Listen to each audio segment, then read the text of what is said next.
Ici Suzy Champagne, bienvenue à Auteur en quarantaine. Je suis la complice de vos lectures. Écoutez, aujourd'hui, c'est un immense privilège d'avoir avec moi l'auteur Josée Mercier, auteur du premier livre « Je suis vivante, comment ai-je pu l'oublier » et d'un deuxième livre qui vient de sortir en librairie il y a quelques jours, il est tout neuf, « Placotage naturel ». Donc, bonjour Josée, merci infiniment d'avoir accepté notre invitation. Bonjour Suzy, c'est un plaisir pour moi d'être ici avec toi aujourd'hui. Josée, est-ce que tu peux nous parler de ton premier livre? Comment est-ce qu'on fait dans la vie de tous les jours pour se lever un matin et décider d'écrire un livre sur « Je suis vivante, comment ai-je pu l'oublier » ? Oui, Suzy, ce livre-là, c'est une histoire particulière et j'aime beaucoup la raconter.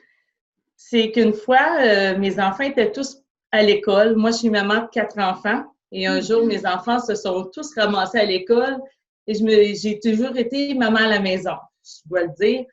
Et un jour, je me suis dit, mais qui suis-je? Parce que je m'étais perdue de vue un petit peu de cette aventure-là. Alors, un jour, j'ai fait de belles rencontres de Jannick Lausier en particulier, qui, elle, a écrit un livre et même un deuxième.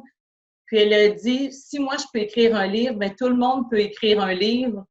Wow. Et ça l'a réveillé en moi ce désir d'écrire un livre-là, d'écrire un livre. Alors, ce que j'ai fait, c'est que je me suis donné cette permission-là de réaliser mon rêve d'écrire un livre. Et à tous les jours, toutes les semaines, je veux dire, à tous les jeudis de 9 à midi, je m'assoyais pour écrire. Et je me souviendrai toujours de la première journée que je me suis assise et j'ignorais ce que j'allais écrire. Et au bout de quelques mois et quelques années de travail, bien, ça l'a donné ça ici. Je suis vivante, comment ai-je pu l'oublier? Wow! Et c'est vraiment c'est mon histoire au départ. J'appelle ça un peu une thérapie au départ, mais en même temps, je partage beaucoup mes prises de conscience et tous mes outils qui m'ont aidé justement à me sentir vivante à nouveau. Est-ce qu'il est arrivé à un moment donné, avant l'écriture ou en cours d'écriture de ce livre-là, que tu avais l'impression de ne plus être vivante puis que tu voulais comme te ramener à la vie à l'intérieur de ce projet-là? C'est en l'écrivant que je racontais mon histoire passée de maman à la maison qui s'est vraiment oubliée au point de se sentir morte ou pas très vivante. Okay. Alors, j'ai comme écrit le processus de ce que j'ai fait pour me sentir vivante à nouveau, mais j'ai réalisé en l'écrivant ben, que je n'étais peut-être pas tout à fait encore vivante complètement à nouveau.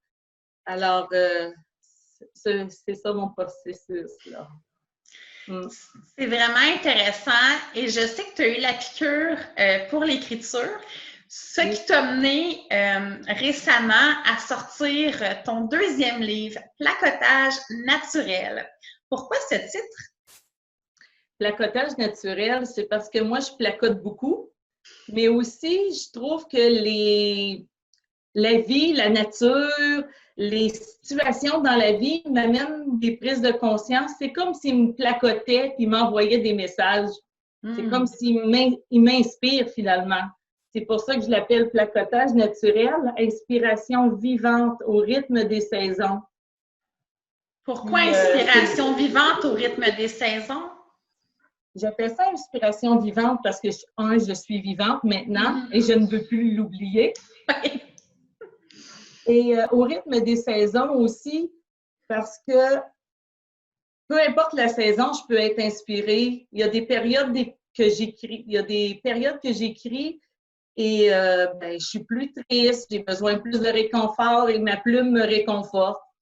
Il y a des moments que ben, c'est l'hiver qui me parle, c'est le vent qui me souffle des mots, c'est l'été, ça peut être les bleuets qui me jasent. C'est ça, c'est 3 types d'inspiration, des inspirations de la vie quotidienne, des inspirations de la nature, et des inspirations aussi, je dirais, plus lumineuses, qui je me dis, mais d'où ça vient? Qui a écrit ça? Alors que c'est moi, mais je me sens vraiment inspirée dans ces moments-là.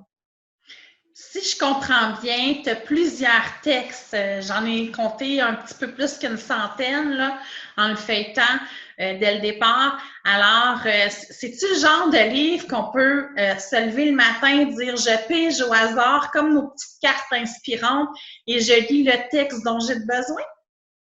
C'est pas mal ça, oui. C'est un texte, c'est un livre qui se lit tranquillement parce qu'il apporte beaucoup, il apporte le lecteur, la lectrice, parce que je l'ai adressé à la lectrice, ce livre-là. C'est un livre qui amène beaucoup la réflexion puis des prises de conscience. Alors, c'est mieux, je dirais, de l'intégrer tranquillement, mais il y en a qui vont le lire du début à la fin et c'est correct aussi. On le lit au rythme que l'on veut, au rythme de nos propres saisons, je dirais. Et c'est ça. Ouais. Est-ce que quelqu'un qui voudrait lire en section, tu suggères de lire selon la vraie saison dans laquelle on est ou ça n'a pas de lien nécessairement? C'est sûr que moi, je l'ai mis par saison. Ben, l'hiver, c'est plus le réconfort. Le printemps, c'est plus l'effervescence. La joie de l'été et tout ça, mais en même temps, on peut y aller selon nos propres besoins, au hasard si on veut. On a chacun nos cycles et je pense qu'on peut oser être qui on est et faire et lire de la façon qu'on le veut finalement. C'est vraiment génial. Moi, en lisant ton deuxième livre, il y a un petit texte que j'adore par rapport à des sons qui sont dans la nuit. On entend des cloches dans ton texte et à la toute fin, on se rend compte que non, ce n'est pas des tambours, des cloches, l'univers qui nous parle, mais ce sont les vaches qui sont en côté, qui font du bruit. Donc, tu es une fille de la campagne, tu es près de la nature. Pour toi, qu'est-ce que la nature, ça fait au quotidien dans ta vie? La nature, je dirais qu'elle m'apaise beaucoup. Elle m'apporte beaucoup de réponses. Elle me permet de me calmer parce que des fois, je suis quelqu'un qui a quand même beaucoup d'émotions, qui peut exploser de joie, mais qui peut pleurer sa vie aussi. J'ai vraiment beaucoup de variations d'émotions, mais la nature, elle me permet de m'apaiser et d'apporter un certain équilibre dans tout ça aussi.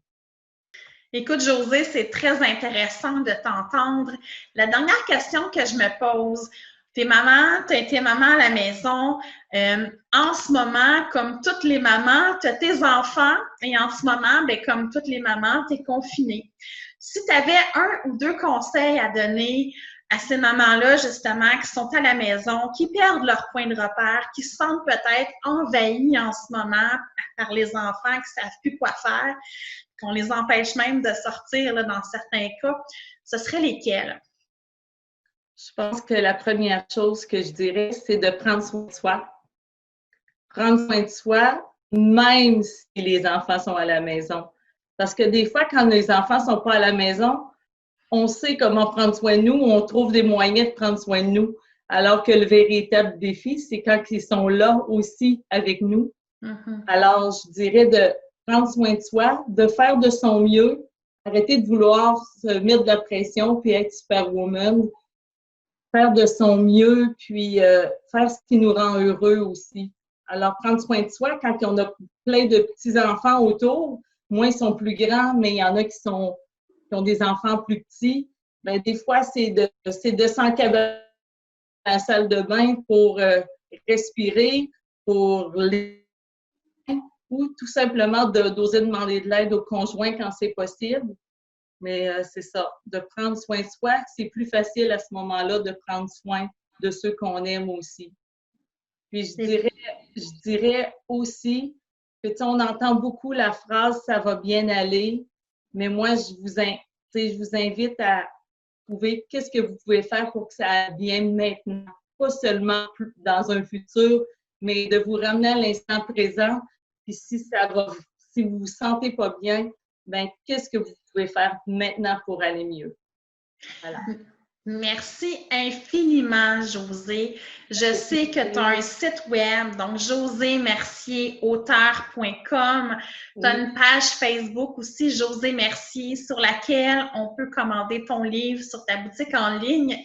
Oui. Et tu es en processus d'être en librairie. Donc, lorsque les librairies reviendront à la normale, c'est une autre possibilité aussi pour se procurer ton livre. Oui, tout à fait. Merci infiniment et à bientôt. Merci beaucoup, Suzy. À bientôt.